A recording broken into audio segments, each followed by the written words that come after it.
Global, hindi na tanong dito kung magkakotse ka. Kasi ang tanong dito, ilan pa ang gusto mong kotse? Kasi ngayong araw, lalabas na ang third car ko. Tara, sama kaya.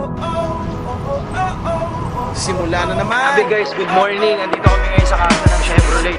Kukunin na ng apply namin. Si James ko yung third car niya. Power. Iba talaga sa AIM Global. Grabe. Iba. Ito na naman tayo bago simula. Huminga ng malalim, alisin ang kaba. Tapos na ang kahapon, pwede na yan itapon. Huwag lang ang mga araw, dapat yan ay ibaon. Katulong na sa panibagong hamon.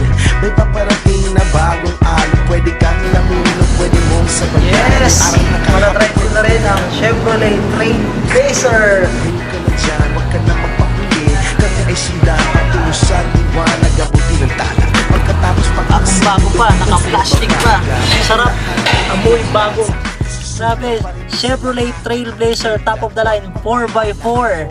Pero syempre, bago ang lahat, maraming salamat kay Lord. Siya nagbigay sa akin ng sobrang daming blessings. Sa AIM Global, na nagbigay sa akin ng opportunity para makuha ko yung mga pangarap ko. Sa family ko, na nandyan lagi sa tabi ko. Sa pagmamahal na binibigay nila sa akin lagi. Sa mga uplines na nandyan lagi, na nag-support, nag-guide sa akin.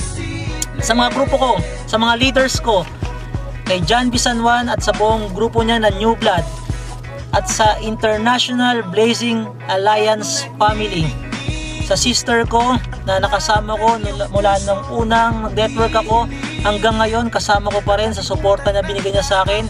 Sa mga leaders ko, kay Anton Montoya, nakasama ko rin mag-network mula umpisa hanggang ngayon, sama-sama kami sa success. Kay Andrew Bulima, na nagtiwala rin sa akin at isa rin sa nagpalaki ng grupo ko. Kay Pai, na gumagawa ng video namin, kay Jomar Rodriguez, at sa grupo ko, sa mga business partners ko sa iba't ibang bansa. Maraming salamat po sa inyong lahat. Sa 7 years na ginagawa ko ang business, marami po ako natutunan. Pero meron ako i-share sa inyo na 3 words lang na pwedeng makatulong sa inyo. Unang-una, vision. Dapat may vision ka. Ngayon pa lang dapat alam mo na yung mangyayari sa'yo 1 year from now, 2 years from now, 3 years from now. Para habang ginagawa mo yung negosyo, nag-enjoy ka kasi alam mo yung mangyayari kagad sa'yo. At kung ano man yung mga experience mo, mga challenges na dadaanan mo along the way, hindi ka hihinto kasi alam mo sa success din ang punta mo. Pangalawa, focus.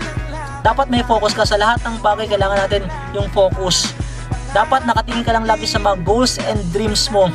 Para kung ano man yung mga discouragements at rejections na may encounter mo, hindi ka mahihirapan, hindi ka maapektuhan kasi nakatingin ka lang lagi sa mga gusto mong mangyari sa buhay mo.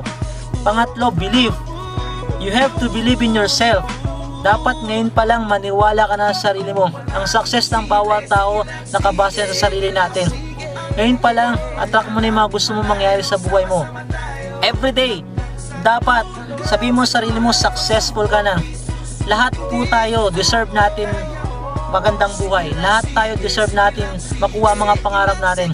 Kaya sa nanonood ngayon, naniniwala ako, ikaw na ang susunod. Lahat posible, basta maniwala ka lang. Good morning po sa inyong lahat.